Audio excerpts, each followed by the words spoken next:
New Zealand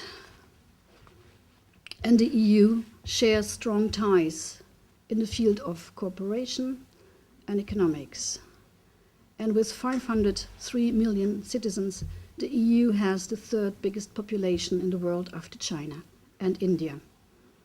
And surprisingly, the population is growing, not just because of birth, but also because of immigration. Last year, the EU had a GDP of almost 13 trillion euro. And measured by GDP, the EU is the largest domestic market in the world, and it's the world's largest single market. Talking of languages, some of you do study it, and it was just a matter of discussion with the Deputy Vice Chancellor. Languages have always had a very special place in Europe and the European Union. Nothing helps more understanding foreign cultures as speaking its language. It helps you to understand the way people think, people do things. And it carries the risk, because if you don't do it, it carries the risk of losing a little of the meaning of the spoken or written word, lost in translation. There's a film about that. The EU has 24 official languages. So protecting language diversity is an ongoing task in the EU. And I would like to encourage all of you really to learn at least one European language, to come to Europe for some months and to come and learn to know us and our cultures. Let me talk about the EU after the elections in May this year. Let me give you an example of how European politics can affect New Zealand's industry. For example, the next year, milk quotas in Europe, introduced in 1984 to prevent overproduction, will be abolished. And that will mean each of the 28 EU member states will be free to produce as much dairy products as they wish. And the New Zealand dairy producer Fonterra expects the EU's daily production to increase by about 2% as a result. That will lead to more competition on the dairy market, and it will improve the transparency of international pricing of dairy products. But it will also is likely to have an effect on the price of dairy products. In New Zealand's exports, about 95% of its dairy products, which forms a significant part of this country's exports. And it therefore matters to New Zealand who is making decisions in the EU.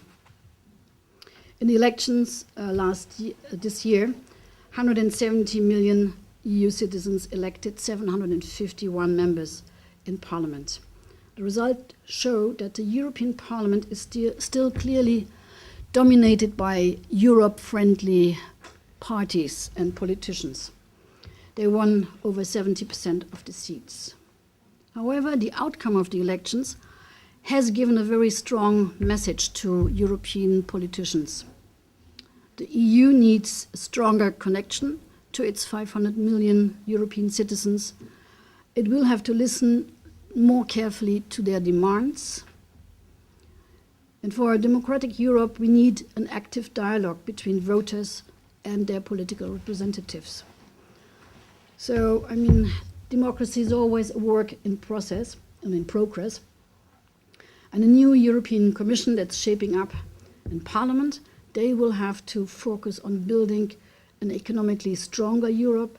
At the same time, this Europe has to be more socially responsible. I think that was the message of the elections.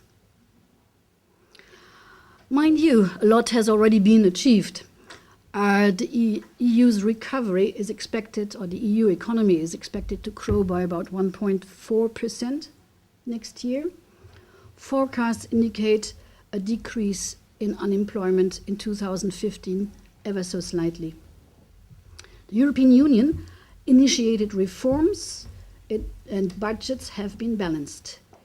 There has been a reduction in state deficits. And who would have thought that Ireland and Poland would leave the EU Rescue Fund so soon? And few would have believed that Greece, after the injection of a multi-billion-dollar bailout fund over 4 years, that Greece would reach a primary surplus in 2013. And the Greek government, you may not have read that in your newspapers here, but the Greek government has recently successfully launched a return to bond markets. So these are all very, very good signs. The negative side is, of course, the unemployment level increase is still absolutely unacceptable with more than 26%. So the reduction of unemployment will remain an important target for the next years. And there are other big challenges such as climate change, security of energy supply, and the influx of migrants and refugees. But I think it is terribly important to give the people in the EU the confidence that together the EU can overcome these problems and these challenges.